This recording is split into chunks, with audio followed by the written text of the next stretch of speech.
What's going on, everybody? Mortem here, this time bringing you yet another Warhammer video. Seems like since Warhammer Skulls I've been talking about nothing but Warhammer this week. And yet, just yesterday from the time of this video, Owlcat Games put out a bunch of information for Warhammer 40k Rogue Trader and its upcoming Augmentation system. So just be aware that this is not at the game yet, but it is coming with the DLC and will of course affect a little bit of the non-DLC stuff actually on June 11th when that officially releases. Now I've been very curious about this system myself, and it is the Augments or Augmentation system that the title should have told you about. As, let's say, cybernetic enhancements, if you will, are all the rage in the Warhammer universe. And so how they approach not only that, but also how it applies to your companions was of great interest to me, and luckily, Owlcat decided to tell us all about it. So first and foremost, what are these? What will they offer you? That kind of thing. Basically, these are items you'll be able to pick up across the game. There's going to be about 100 of them or so, and you're going to be able to, via surgery, replace your body parts with them. To that end, they have a couple of different effects. They can be straight positive, they can be a positive and a negative, or a trade-off of them, that kind of thing. So many of these are going to outright change how you play the game in some way. They give a couple of examples in some screenshots, like one that changes your weapon damage for your weapon skill to be intelligence and perception instead of strength and weapon skill. Some of them do come with drawbacks, and you'll have to, of course, balance and play around with those to kind of come up with the optimal solution. But let's talk about how that process works and then how it applies to your companions, as that was of great interest to me, and then go from there. So once you get the augments, you should open up a sector of your ship called the Sector Bionica, which is basically going to allow you to undergo surgery in order to actually install these. Now, this is for you and your companions to a degree, but it is also permanent to a degree as well. So once you've used one of these slots, basically, you have to use it at that point. You can only replace it with other augments, and it can't be removed completely. Now, by default, you have about 6 slots for these augments. 2 head slots, the perception and nervous system, the torso, which is your internal organ slots, and then hands, which are both of your hands, of course, and legs, which is actually just 1 slot for that one, focused, of course, on mobility options. Now, each of these slots individually does focus on specific types of bonuses and the like, usually as they relate to the body part they are replacing, if you would believe it. Now, where this gets especially interesting to me, though, is how it works on the fringe. So Adeptus Mechanicus alongside Forge World characters are going to get some extra slots unique to backgrounds and physiology, so in theory Pascal should get extra slots as you would expect. But let's talk about companions, as this does apply to them too. So there are some companions who simply will not agree to this process.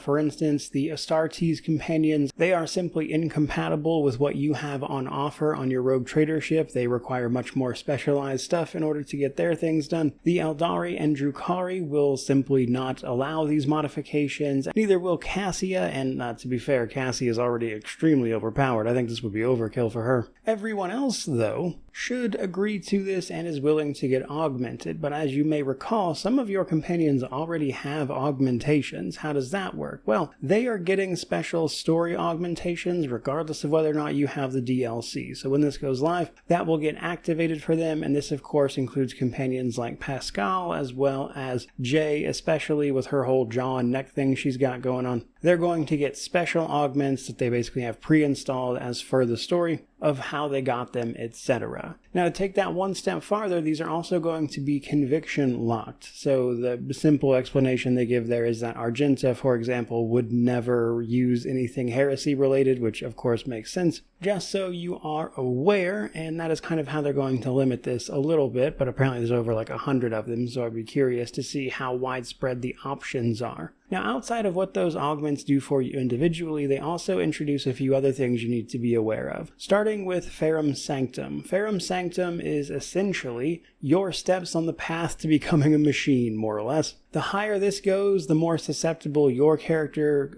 becomes to basically electric damage, and then as the counterweight to that, it can also include increasing the effectiveness of augments, talents, and just the abilities that use this stat. The other side of that is actually galvanization, however. Galvanization is basically overclocking some of your augments to do special stuff. Outside of combat, you can put your augment into a galvanization slot, basically prepping it for use, and then in combat, you can choose to essentially overcharge this augment, which gives you a major benefit for a single round followed by penalties the next round. And given how, I would say, very bursty and one-round focused some of the Rogue Trader combat can be, that galvanization effect will probably fit right into plenty of builds, I would imagine. On top of that, there are going to be new talents introduced here. As you would expect, they all pretty much focus on the augments themselves. One of them includes, if the person using it does not move, the number of augments times 5 that they have will be added to their weapon and ballistic skill until their next turn, though that does not stack with anything. Another augment gives extra action points and movement points when you galvanize or overclock an augment, that kind of thing, to get even more benefit out of that. But overall, that's the gist of how this system is going to work. And at first glance, I must say that I am very happy to see how far they seem to be taking this. Not only allowing, of course, your Rogue Trader to take its effects, but including companions in that, and going so far as to give special, like, story-related augments to the ones that already have the augments in theory, giving extra, of course, slots to things like the Adeptus Mechanicus, or Pascal, really. Though technically, I believe that also extends to the new companion coming with the DLC, Eogan, as they do show off a couple of his unique augments as well as part of this little update they provided, and so I would expect then that those guys will be the natural fit for this system companion-wise. However, they do also mention that the Forge World characters will get extra slots as well that you can make, so I think that'll be interesting to mess around with. However, I do want to mention one thing towards the end of this video. So, when Rogue Trader came out, there were a bunch of really overpowered builds that we are all aware of at this point. They even introduced some later, and eventually most of those kind of got brought down to earth a little bit. They nerfed the officers' extra turns. They even reined in Executioner and Blade Dancer a little after introducing them. They are still very overpowered, mind you, but they did try to rein in the Thanos snapping people out of existence, which was admittedly an extremely fun build. But my point with this is a major system they are introducing that has the potential to severely upset the balance of it, and I'm curious then how much of this is going to be tested, and if we can realistically expect patches following up on this to try to rein anything in after the fact, as they really seem to have committed to kind of like trimming the highest ends of it in Rogue Trader in particular. But